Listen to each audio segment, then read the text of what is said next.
She is just so funny. She makes me shit my pants. If you know, you know. Hey, what's up?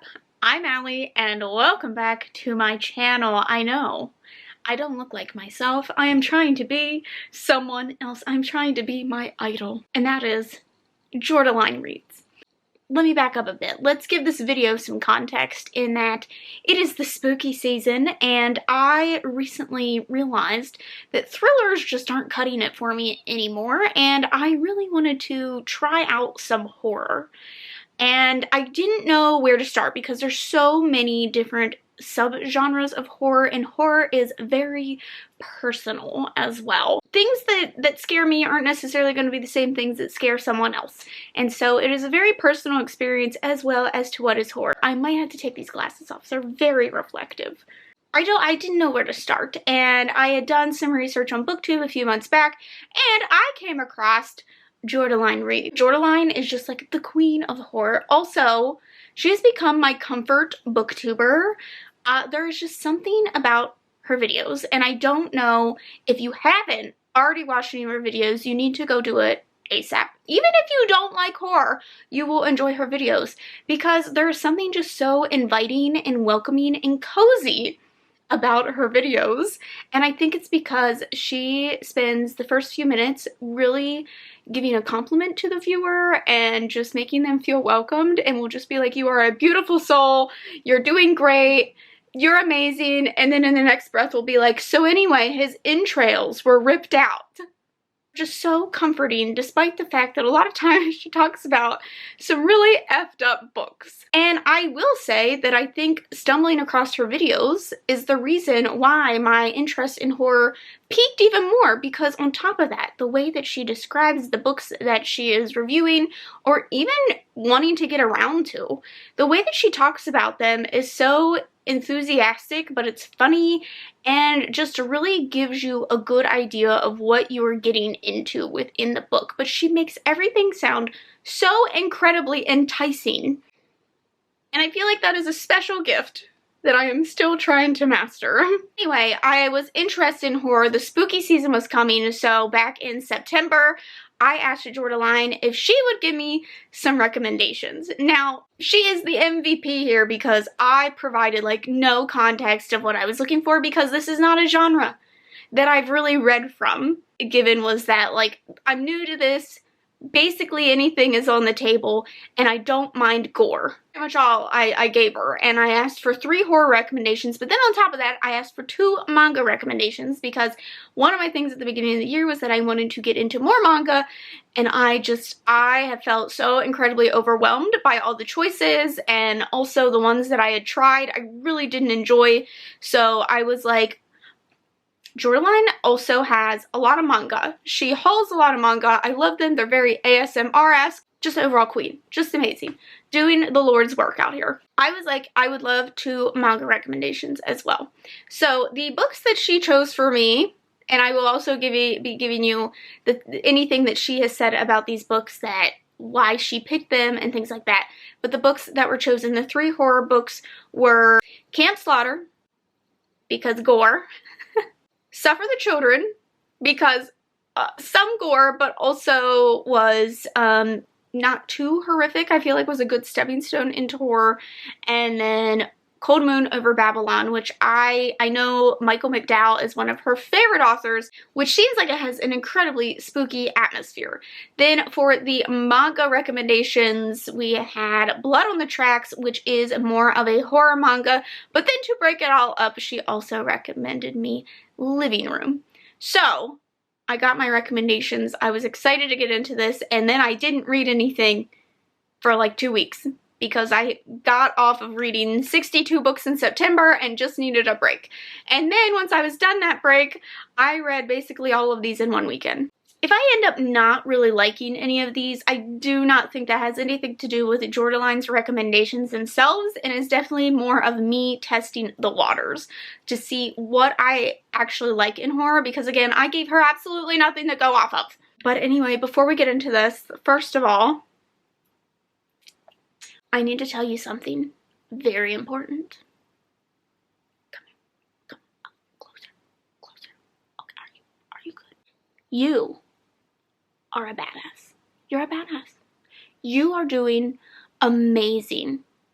You are out here doing the most with what you can, and you are doing your best, and that is amazing. You are amazing. You're amazing. You are doing a great. You are taking life by the horns, and you are riding that bitch. You're doing amazing. Don't listen to anyone else. Don't listen. Don't listen. You are doing amazing. You should be proud of yourself. I'm proud of you. You are doing fantastic. Yeah, I'm really bad at this. I'm not very good at this at all, am I? Anyway, let's get into the actual vlog portion of this because I had a really good time. I knew that I was sort of like loading you up with horror. So I wanted to give you something like fluffy and cute because, like, again, I'm a multifaceted human being and I'm able to enjoy the gorier, disgusting parts of fiction and then also the fluffy, cutesy shit. Most of all, I think I'd recommend Living Room at Tanaga-san, but if you're not into age gaps, let me know and I'll recommend something else because the love interest has, I think, 7 or 8 years between them. The girl, I think, is like 17 and he's maybe like 27 or 28. So maybe it's actually like 10 years. But either way, if you're not into that, let me know. Oh my god, why are my animals this way? Why? I own 3 tripods. Sheesh. Think I would learn to use one, but they're kind of a pain in the ass. So, I started off with living room. I'm like, this is gonna be the palate cleanser of the group when I'm reading too much horror, and I've read it before I've read any horror this month. I'm just really feeling romance right now. I don't know why. I do not know why, because I was in such a big horror mood, and then I'm like, but first romance. So I think just because my brain has been on like blur mode, so I thought this one would be a little easier for me to comprehend and take in and soak in. And this is about a girl. For some reason, I totally got this wrong in my TBR video, and I don't know how I got it wrong, but this is about a girl. Her parents are fine, but they're busy, and so she moves into her uncle's boarding house, and that is where the oldest person that lives in this vicinity is like 27, and he's like a very grumpy man, and she ends up catching some feelings for him, and it does seem like it is setting this up to be a romance, and I do believe that this is a romance series. So we do have a bit of an age gap because she is 17, I believe, so we have about a 10-year difference, and she is a high school student. And I think if this didn't allude so much to the fact that, like, not even allude, like, just straight out says how much she is a high school student and how much she seemingly does not know about being an adult, and just seems so incredibly naive and silly at times, I think I would be way more okay with the age gap thing.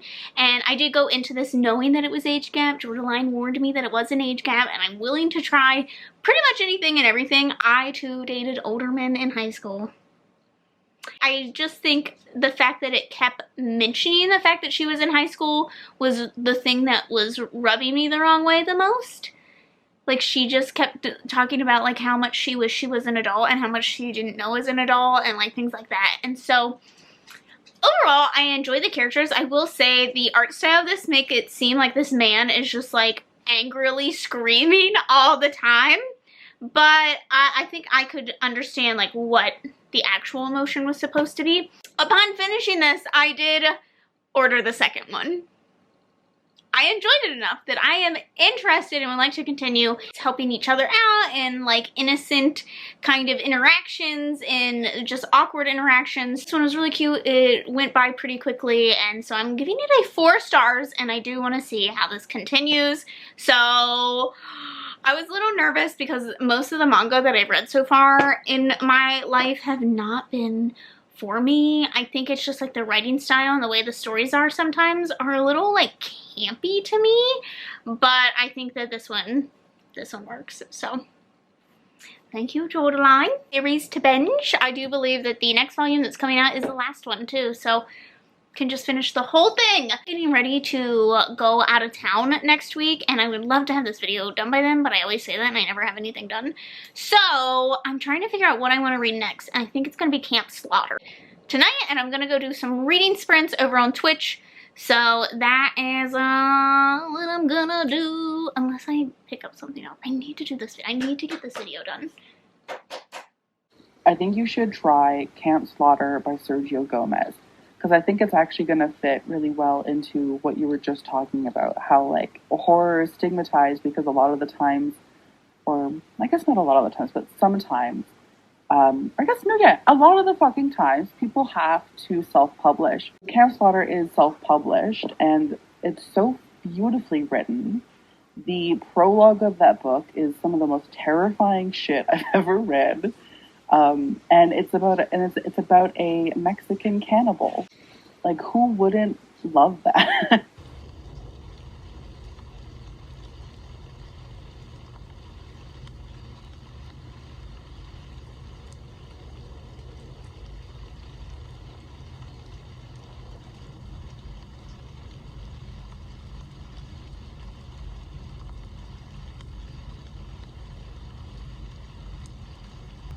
Well, it was fucking one of yes. Disgusting. So, but like things have already been wild. I am about halfway through Camp Slaughter, and a few things that I need to note is that, let me see which page that was on. Page 42 in this has some acephobia that I think, you know, should be made aware for anyone who is going into this. Especially because I don't think this is a type of book that you would really worry about necessarily going into that. And I don't know, I can't say, I know, you know, I think this might just be the characters' thoughts and feelings in chapter 4 for anyone listening to the audiobook, which is what I have switched to. Something about the audiobook makes it less scary. And I need that to get through this intense stuff that happens, and then we go through getting to know the different characters, these different young adults that are going to the camp and staying at the camp, and they're kind of exploring, and yeah, we're getting to know them. I will say there's a lot of characters and not a lot of time is spent on getting to know them, but also the ones that we do get to know, I feel like their personalities don't tend to make a lot of sense sometimes. Like, the one character seems like he's really timid and shy and kind of like a bore, and then all of a sudden he's like, you know, I'm into fun stuff and I actually will charge through here with all this courage. So I'm not too sure like where that's coming from, or maybe I've just like misinterpreted some stuff up to this point. So you don't really get to know the characters, which is probably fine because they're probably gonna die. So I'm interested to see if anyone makes it out of this, and I do know that there's a sequel to this coming out, and I think it's called like Halloween Slaughter or something like that. So a little over halfway through, and I like that there's multiple perspectives. We get the perspective of not only this group of young adults, but also these filmmakers, and then also the killer himself. So it does mention a lot when we're in the killer's head. He says that his brain doesn't work a lot. Like, just in case you forgot, it's mentioned a lot. It does make me worry that it's playing into quite the stereotype of like Appalachian hillbillies and whatnot. So I don't know if we're going to get any type of reason behind that, or I don't know. I decided to stop and film this part because we are just now getting into when the chaos hits. So, yeah, it's a pretty good chunk of the book. Like, this is all that's left. And I know that this whole last section is just going to be wild. So I thought I should stop before it gets too intense. I'm going to listen to a little bit more while I get ready. I figured I should probably listen to it in the daytime. Because I'm home alone this weekend, so. Ooh, I almost dropped that in my coffee. Go soup. Okay, I finished Camp Slaughter, and as I predicted, that last like 75% was action-packed, and let me tell you, it was brutal. Absolutely brutal, so you know when I asked for gory recommendations. Jordaline delivered with this one. Absolutely delivered with this one.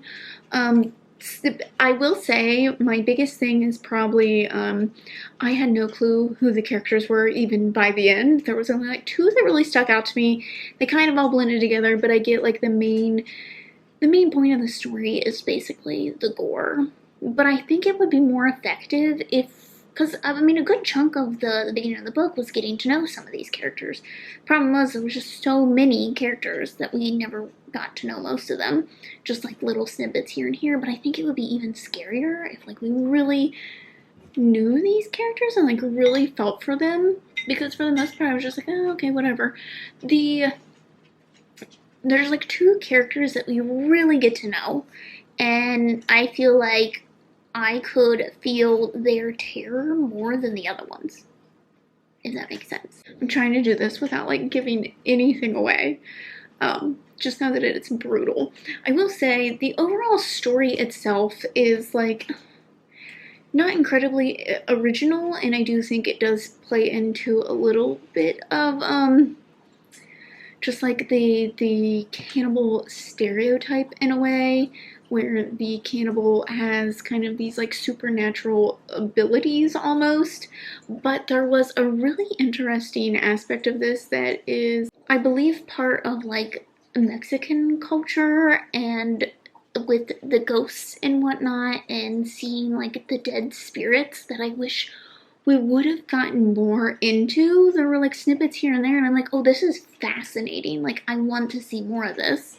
But we didn't really get that. So I feel like there was a lot of different parts of this story that really could have been explored, and maybe since there is going to be a sequel, we are going to explore some more of that, because I feel like there was some parts where it's like, okay, like I'm getting a backstory, I'm getting some really nice details, I'm getting to know things, and then they kind of don't really develop into much.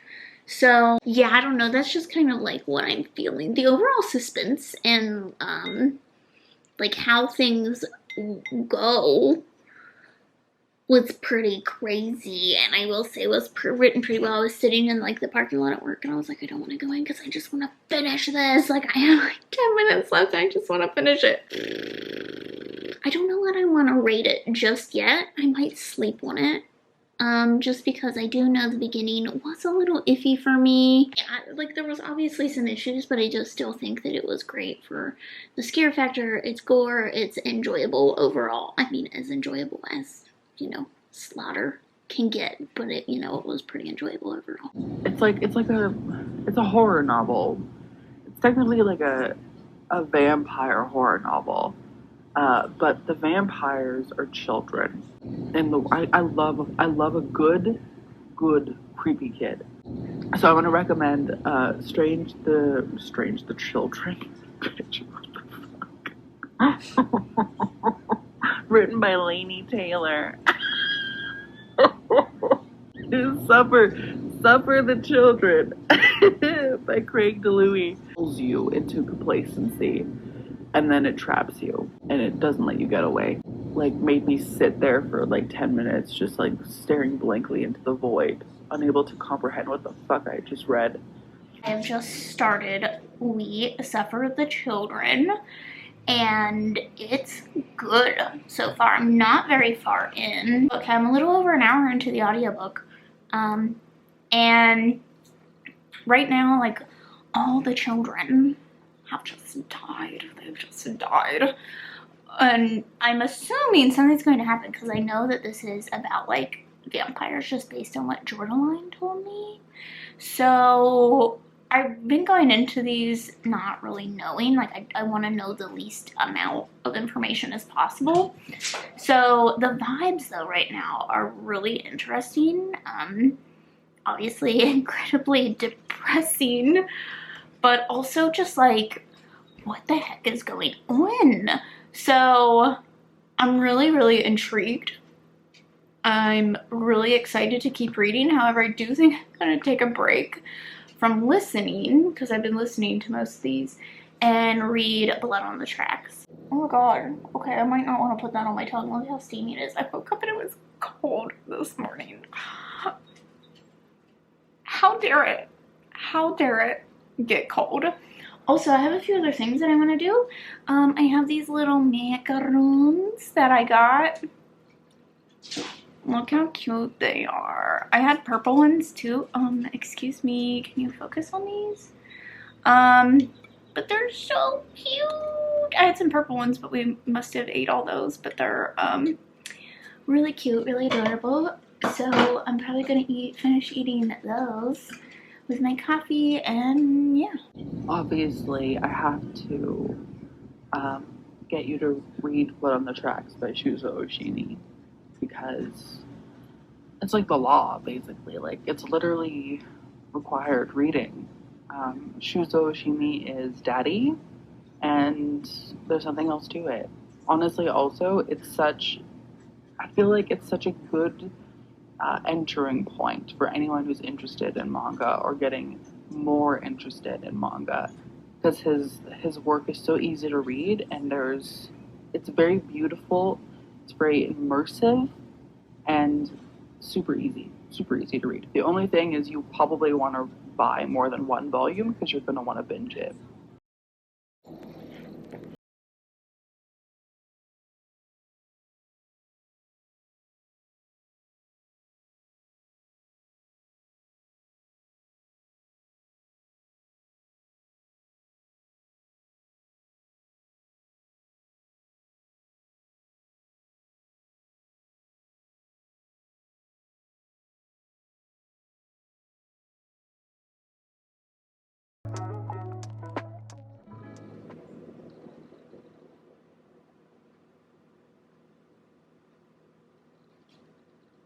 I don't even know.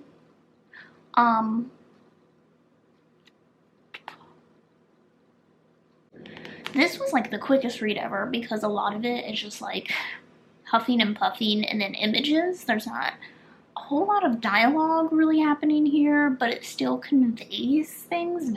I mean, it's very mysterious and it leaves off on cliffhanger. If you've read this, you'll get it. But it leaves off on quite a cliffhanger. And I guess it's a good thing Jordaline warned me to get the next ones, because now I am intrigued. So I do have 2 and 3 volumes that I might end up reading, but like, I don't know how to really, I mean, the mysteriousness of it all, I feel like is conveyed really well, because there's obviously, like, Mom is sus, but we don't really know why, and we still don't really know why, but it is confirmed, I guess, that she is sus, but we kind of get that feeling, and the lack of a lot of dialogue, I feel like, really helps portray that. I will say, like, as a standalone, I don't know, like, it's not that exciting or thrilling, but I'm, like, intrigued. So, I don't know if I would remember this volume on its own. Like, it's not very memorable on its own, but I'm still intrigued by the story. I want to give it a 4, but I tend to, if something isn't going to be super memorable for me, it tends to be a 3. And this one on its own, I feel like might be like a 3.5, maybe.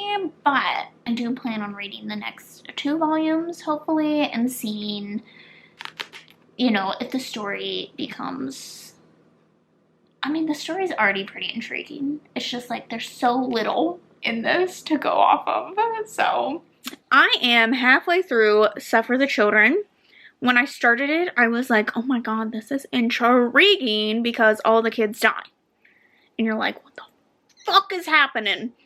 And I knew that at some point they were going to, you know, like, resurrect and become vampires. You know that. That's like in the synopsis.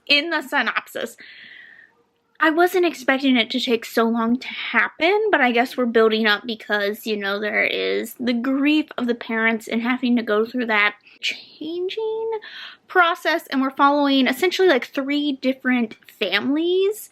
One is like a doctor, he's a pediatrician type thing, and so we're kind of getting the science a little bit behind it. and then, or at least trying to find the science behind it. So we're just now getting into the actual, like, interesting part of the story. I feel like I just wasn't expecting the pace to be this slow.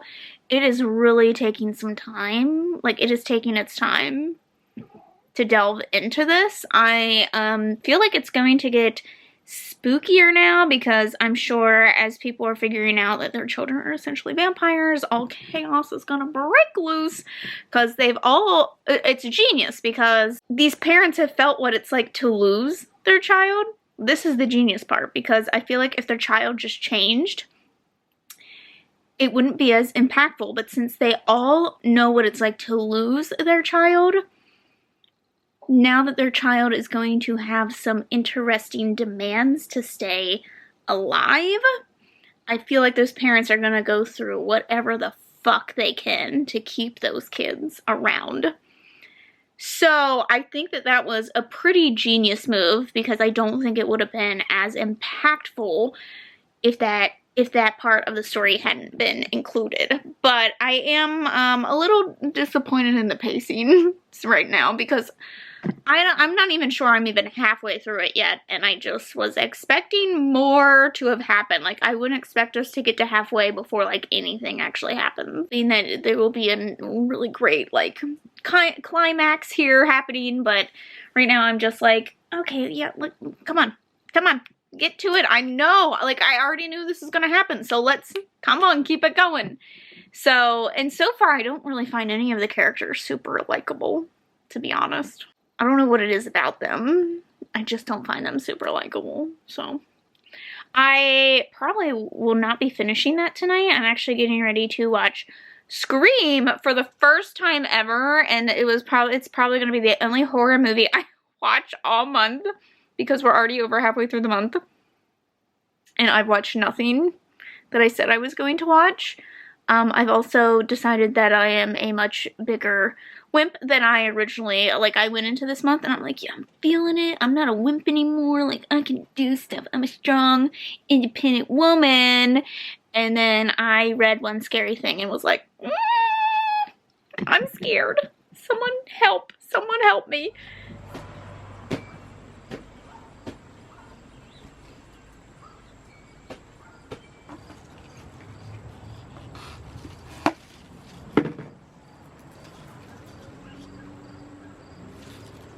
These roots. Oh dear, she is ready for a new home. So I finished Suffer the Children. The thing that I had an issue with before was just the overall pacing was a little slower than I personally would have liked. However, I feel like the pacing is perfect for this kind of story, since we are gradually falling into a, like, vampiric apocalyptic world, and we are slowly descending into one. We are seeing how the children are becoming affected, as well as the parents. The parents are what makes this scary, not necessarily the children. And this is kind of discussed, because, like, the parents will go to any length to keep their children alive with blood. And we see how the world starts to change, and it becomes quite literally a bloodbath. I wasn't expecting, like, I really never knew what was going to happen, other than the fact that, like, okay, obviously we are going to run out of a blood supply at some point. What happens then? But I never knew what to expect, especially with the families that we were following.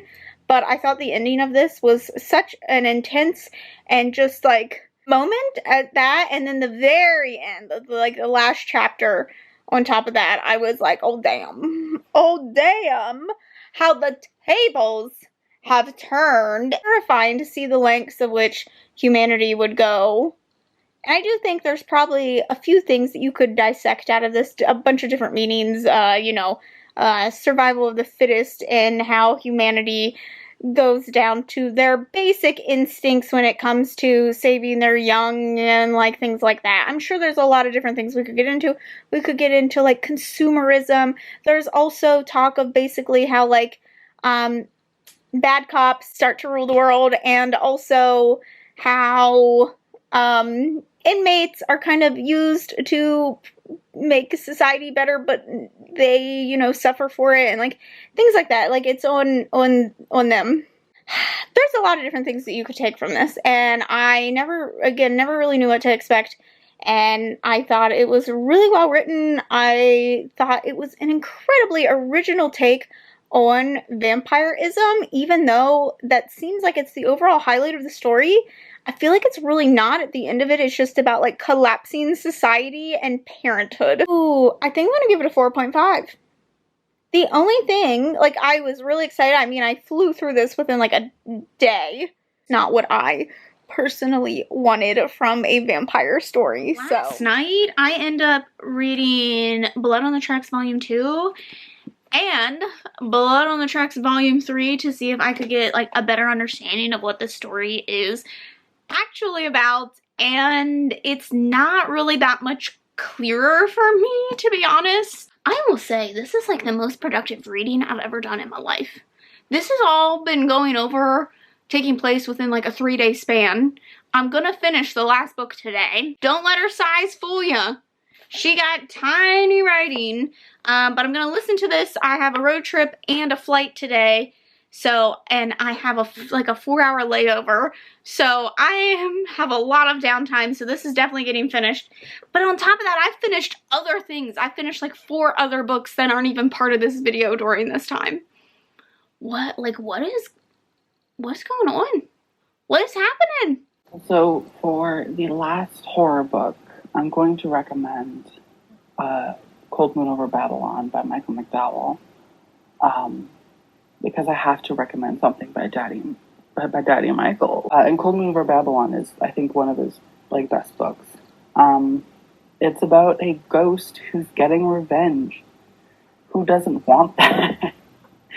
Super bloody, super gory, super compelling. The characters leap off the page. It's just, mwah. It's so good. It's quintessential, sort of like that campy 80s, 90s horror. You know what I mean? That's also very Southern. But it's not like hillbilly-ish, you know what I mean? It's very, like, charming. He's just, oh, he's so good. You're gonna read it and fall in love.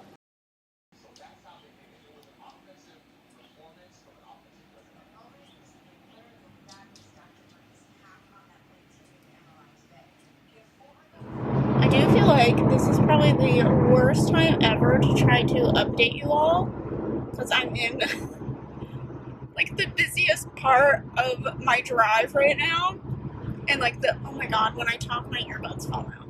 Let me just yeah, but I have to update you. Oh my god, this road. I have to update you because I think I'm about halfway through. I think. I'm just guessing. I haven't been able to look because I'm driving. But a lot of it up to this point has been like getting to know everyone in this small town and their role, and like we know that the murder has happened. We know. It's like the first thing that happens, but just like the build up to figuring out that she's been murdered, you know, and we're learning about the characters and whatnot as well. But we just got a plot twist, and let me tell you, this isn't like a super original plot twist, but I think because the build-up has been so slow in like giving us the character details, I audibly gasped, and I got cold chills on this plot twist. And I don't know if it's just like the book tempted me into this like moment of trustworthiness, but now I feel like I know nothing. I don't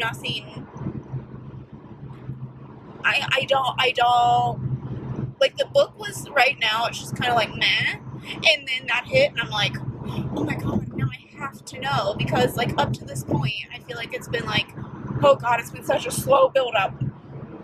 But oh my gosh, what is gonna happen next? Oh, hello.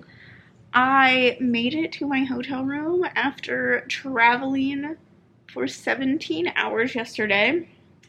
By the time I got into my room, it was after Started traveling at 11 a.m. Eastern Standard Time yesterday, and I didn't get done until 4:30 a.m. Eastern Standard Time. It was rough.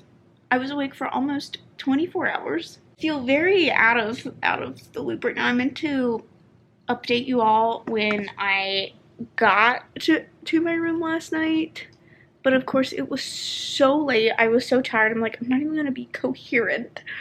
I wanted to update you because I finished, while I was waiting in Las Vegas, I finished Cold Moon Over Babylon, and I'm very congested, as you can tell, so sorry. I didn't love it. I didn't even like it. I feel really bad about it, because I will say the details of some of the scenes in this were some of the spookiest scenes that I've read. And as from my previous reaction, there was a really great plot twist. It wasn't like anything new or original, but it was a fantastic plot twist. The problem is there was just hours and hours of just shit I didn't care about. Just like small town stuff, and like I think this would have been much more interesting if it had been like some sort of mystery up until the end. I also think a good portion of this could have been cut out. Like, really just was not necessary. It's like, I guess so you can understand the killer's motives and whatnot, but like, it's pretty plain and simple. There's not any, we don't need to go through all these things. So I will say the only really interesting parts are the beginning. There's that, literally that one plot twist in the middle, and that's it. And then the very end. There is a very suspenseful, action-packed, very detailed scene, multiple scenes happening, and that was really great. The effort to get there was not really worth it, in my opinion. It was just so slow, and we just spend way too much time getting to know the characters. We spend way too much time just learning about the drama in this town. There's just way too slow of like a plotting of things, and while the slow progression worked, I feel like in Stuff for the Children, it doesn't work well in this, because it is more of like a paranormal, like spooky type thing, and there is this creepy like swamp woman and I just wanted more action from it. Like, it was just so lacking in what I wanted from it and where I felt like it could have gone. I don't know. I feel really bad because I just really didn't enjoy it. I do think I would give Michael McDowell another chance, because I know this is an older book as well, and I realize that horror in the 80s did tend to be very detail-oriented and very detail-heavy and slower paced, so I am wondering if that contributes to it or not.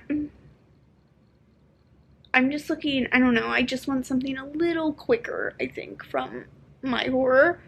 Camp Slaughter, I feel like, had the best pacing, but then even it felt rushed at times, so apparently I'm just a picky bitch. I wouldn't think that I was, because I read like literally everything, but apparently I'm a picky bitch this time around. That is it. I think I'm gonna give it a 3. The story was okay. I just didn't feel like the execution was top-notch for me. It wasn't what I was looking for.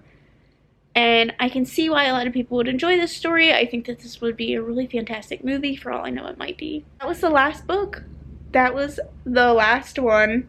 And I am going to spend the rest of the week at a conference and with my friend. Thank Jordaline from the bottom of my heart for taking the time to come up with these recommendations, really thinking about these recommendations, and trying to ensure that I was going to have the best reading experience possible in October. I really appreciate it. I feel like she just deserves so much more love. I think the horror community in general just deserves so much more love. Horror just tends to be kind of this taboo type thing. I feel like it gets lumped in with romance a lot because a lot of it is self-published or indie published. And a lot of people just think it's too cheesy. When it's not, it's still very credible. So that's a discussion for a whole other time. Anyway, thank you all so much for watching, and I will see you in the next one. Bye! Jordaline, I hope that you don't mind that I tried to steal your look. It looks much better on you than it does on me.